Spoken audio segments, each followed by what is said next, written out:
Hey guys, what's happening? Welcome back to the channel where we take awesome out of the box. My name is Jamie and we finally have it with us, the Redmi Note 7.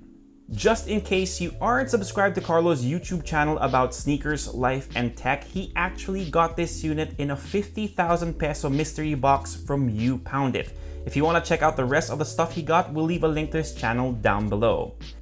Now the phone actually arrives in a very timely fashion since it's reportedly launching here in the country on March 20. We know that there are a ton of videos about this device out already, but let's show you what comes inside the box, plus give you guys a refresher before it becomes officially available in the Philippines.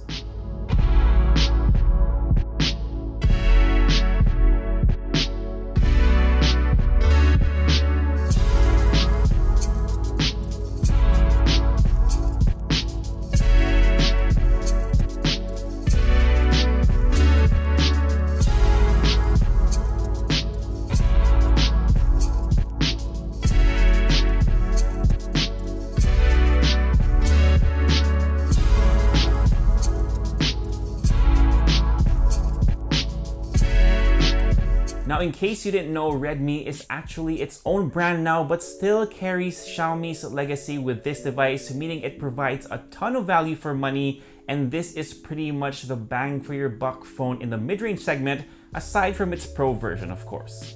The phone is priced just below 8,000 pesos if you're converting straight from Chinese yuan, and goes up to around 11,000 for the top variant, which is the phone that we have with us today.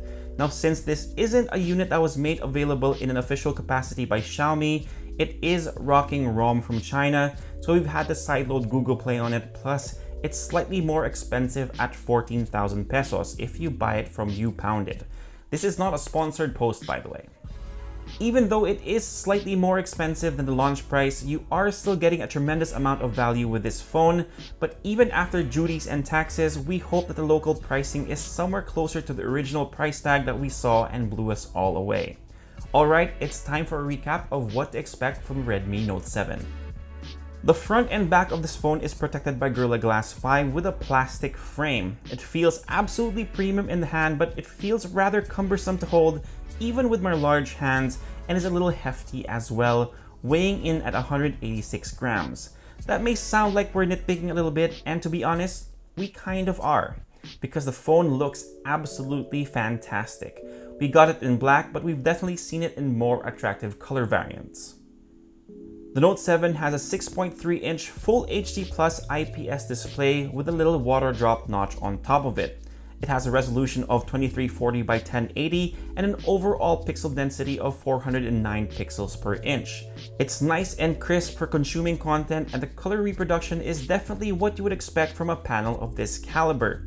The viewing angles are great, and it's bright enough to be used outdoors, though the sun has been a little extra lately. The notch on top of the screen houses the phone's 13 megapixel front camera at an aperture of f2.2, and on the back you'll find the 48 megapixel camera and its 5 megapixel depth sensor. Now, of course, it's not all about the megapixel count, and there's a pretty compelling article up on the website about the Redmi Note 7 and the rest of the phones that say they have a 48 megapixel camera. I'll leave a link in the description down below if you want to check that out, but for now, let's take a look at some sample photos.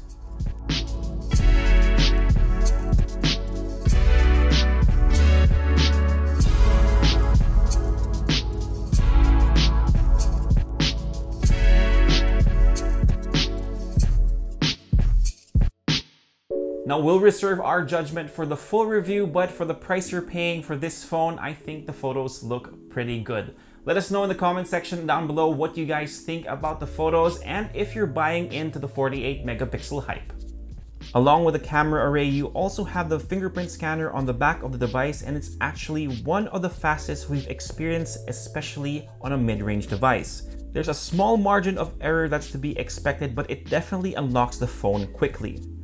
Under the hood of this Redmi Note 7 is a Qualcomm Snapdragon 660 processor with 6GB of RAM and 64GB of expandable storage. The 660 on this phone isn't the underclocked version of this SoC, so you're getting its full power, and so far, it's been a great experience with the phone for both daily tasks and gaming. But we will be doing a separate gaming review in a few days, so stay tuned. The phone runs on Android Pie with MIUI 10 on top of it, and we think it's a pretty clean UI overlay. Once again, we do have to remind you that this unit is running on China ROM, so we did have to sideload the Google Play Store and Google services, but you shouldn't run into these issues when it becomes officially available in the Philippines. Juicing up the phone is a 4000 mAh battery, and in our experience, that should give you at least a day and a half worth of battery life with moderate use. The Note 7 does come with a USB-C port, which is definitely a win for this device when compared to some of its competition. The official price in the Philippines has yet to be revealed, but we should know by next week. For those of you who have been thinking about getting this device through online sellers, we suggest waiting a little bit longer until it becomes available through official channels so you can avail of the company's warranty just in case. So that's pretty much it for this video. If you like it, give us a thumbs up, subscribe to the channel, and make sure you hit that notification bell if you don't want to miss out on the next ones. If you have any questions, just leave them down below and I'll try my best to get to them as soon as I can. For all the latest tech news and gadget reviews, head to unbox.ph, and of course, follow us on Facebook and on Instagram. My name is Jamie. Peace, God bless, and I'll see you guys next time.